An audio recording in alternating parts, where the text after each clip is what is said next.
Assalamualaikum warahmatullahi wabarakatuh. Alhamdulillah wassalatu wassalamu ala Rasulillah Muhammad ibn Abdillah wa ala alihi wa sahbihi wa mawalah, amma ba'd. Para pemirsa dimanapun berada rahimakumullah, marilah senantiasa kita panjatkan rasa syukur kita kepada Allah Azza wa Jalla yang telah banyak sekali memberikan kenikmatan kepada kita, terutama kenikmatan iman dan Islam. Sholawat dan salam marilah senantiasa kita haturkan kepada Rasulullah Muhammad sallallahu alaihi wasallam, dan semoga kita menjadi umatnya yang mendapatkan syafaat kelak di hari kiamat. Amin ya rabbal alamin. Para pemirsa rahimakumullah, pada kesempatan kali ini saya akan mengajak kepada para pemirsa dimanapun berada untuk senantiasa menjaga akidah kita, yakni akidah min ahli sunnati wal jamaah. Karena akidah itu termasuk sesuatu yang sangat penting yang harus kita pertahankan selama kita hidup di dunia ini.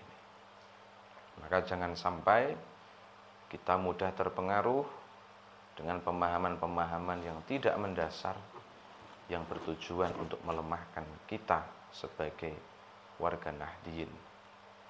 Maka dari itu, apalagi saat ini kita berada di bulan suci Ramadan, bulan yang penuh keberkahan, yang kita tahu bulan dilipat gandakan segala amal-amal yang kita lakukan.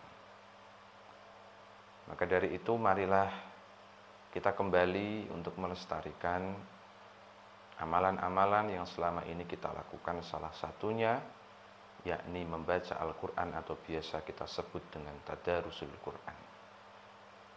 Tadarus Al-Quran kita baca di masjid-masjid ataupun musola atau bahkan rumah kita sendiri.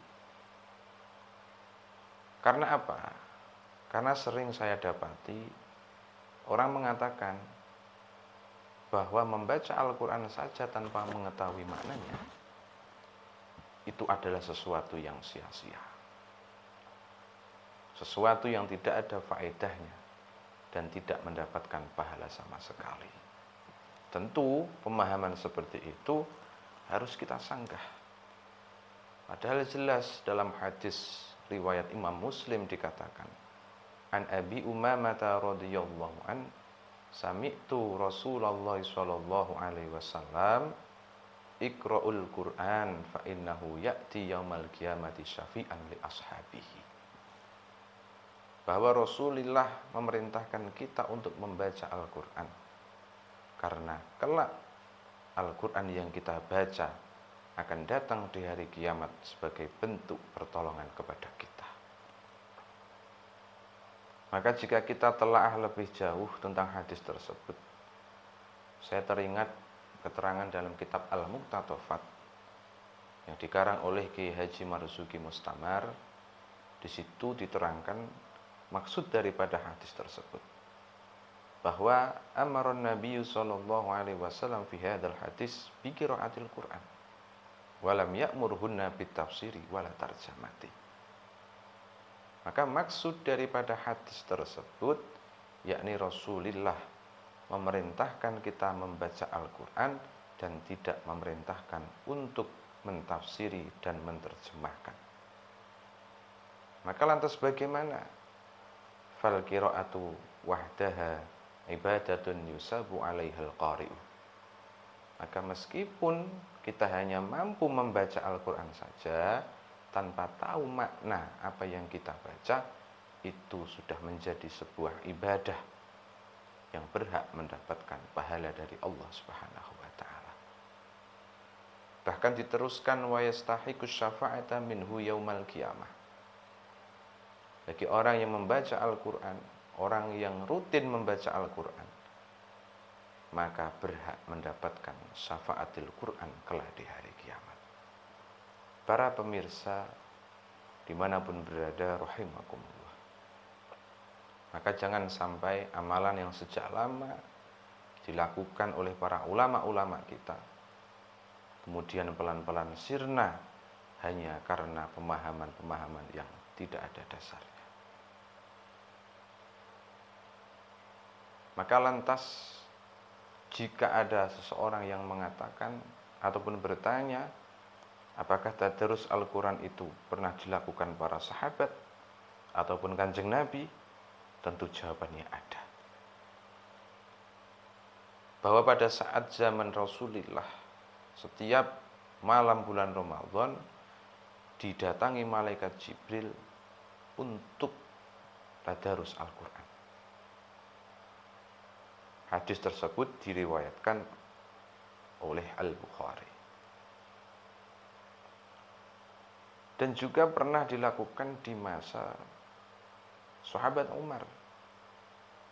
Dikatakan an Abi Ishaq Al-Ahdani qala kharaja Ali bin Abi Thalib fi awali lailatin min Ramadhan wal qanatilu tuzharu wa kitabullah yusla fil masajid faqala nawwarallahu laka ya ibnal Khattab fi qabrika kama nawwarta masajidallah. Pada suatu ketika Sayyidina Ali keluar di awal bulan Ramadan, kemudian dinyalakanlah lentera-lentera yang ada di dalam masjid tersebut. Kemudian Sayyidina Umar membacakan Al-Quran di dalam masjid. Apa yang dilakukan Sayyidina Ali? Melihat Sayyidina Umar membaca Al-Quran, Sayyidina Ali mendoakan Sayyidina Umar, Nawwarallahu laka ya ibnal Khattab. Semoga kelak Allah menyinari kuburmu wahai Umar bin Khattab, sebagaimana engkau telah menyinari masjid Allah dengan membaca Al-Quran. Itu salah satu dalil yang bisa kita pegang, yang bisa kita jadikan pegangan, bahwa tadarus Al-Quran yang kita lakukan di setiap bulan Ramadan, di masjid, di musola ataupun di rumah, semuanya itu ada dasarnya dan ada dalilnya. Maka lantas bagaimana bagi panjenengan-panjenengan yang memang tidak sempat untuk membaca Al-Quran? Tidak usah berkecil hati, karena kita masih bisa mendengarkan bacaan-bacaan Al-Quran yang dinaungkan di speaker-speaker masjid ataupun musola tersebut. Karena bagi orang yang mendengarkan juga akan mendapatkan pahala dan kebaikan dari Allah Subhanahu wa ta'ala. Dalam sebuah hadis yang diriwayatkan oleh Imam Ahmad, an Abi Hurairah radhiyallahu an, man istama'a ila ayatin min kitabillah kataballahu lahu hasanatan mudha'afatan. Barang siapa mau mendengarkan ayat dari ayat Al-Quran, maka Allah akan mencatat kebaikan yang berlipat ganda.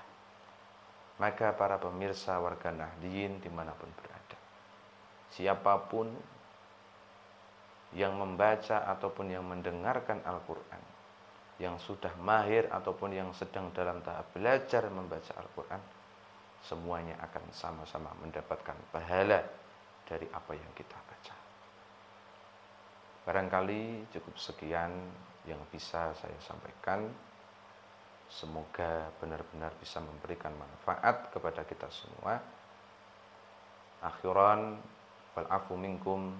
Assalamualaikum warahmatullahi wabarakatuh.